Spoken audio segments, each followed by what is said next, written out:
Hi, everyone, and welcome to another episode of the STEMS Monthly Minute. Each month, we share short updates focused on practical topics that support patient care and strengthen our EMS system across Allegheny, Cattaraugus, and Chautauqua counties. Over the last several months, we've discussed effective handoffs, vital signs trends, and PCR narratives. Today, we're focusing on another important part of documentation, making sure all medications, procedures, and interventions are accurately documented in the appropriate sections of your patient care report. Why this matters. When we think about documentation, it's easy to focus on the narrative. The narrative is important, but it's only one part of the patient care record.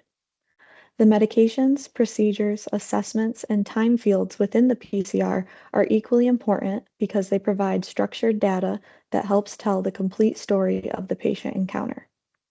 Accurate documentation ensures that the care you provide is reflected in the patient care record and understood by everyone who reviews it, from the receiving clinicians to quality improvement personnel and system leaders.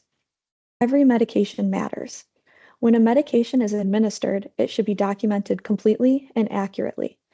This includes not only advanced medications, but also interventions that may seem routine, such as oxygen administration, aspirin, assisting with nitroglycerin, Narcan, oral glucose, and epinephrine. Sometimes medications are mentioned in the narrative, but not entered into the medication section of the PCR. When that happens, important data may be missed. Completing all required medication fields helps provide a more accurate picture of patient care and ensures information is available for clinical review and system analysis. Every procedure matters too. The same principle applies to procedures. Many EMS providers immediately think of advanced procedures when they hear that term, but procedures include many of the interventions we perform every day.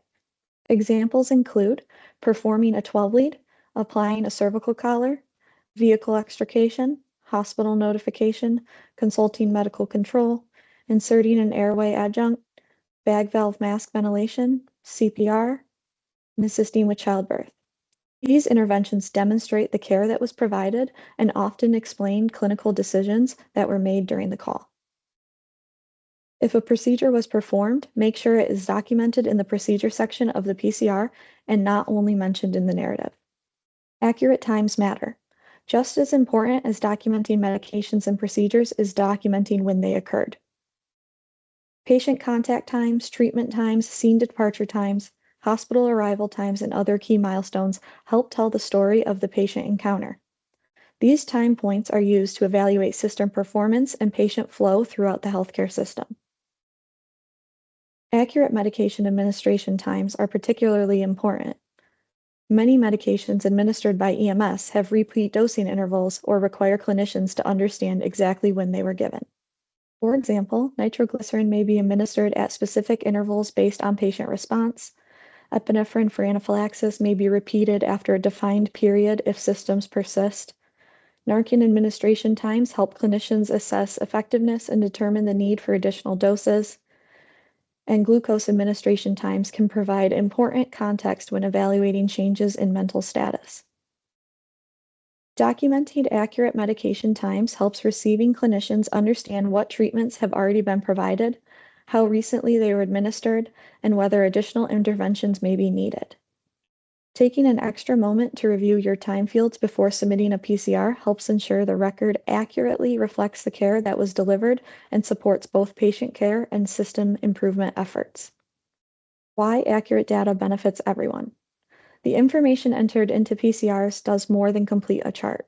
Across New York State, EMS data is used to evaluate trends, support quality improvement initiatives, guide training efforts, and identify opportunities to improve patient care. When medications, procedures, and times are documented accurately, the data becomes more meaningful and more useful. In many ways, the quality of our data reflects the quality of our documentation.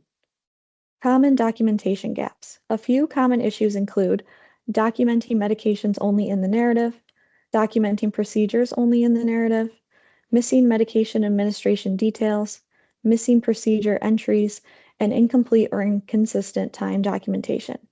Taking a few extra moments to review your chart before submission can help prevent these issues. Every medication administered, every procedure performed, and every key event during a patient encounter contributes to the overall story of care.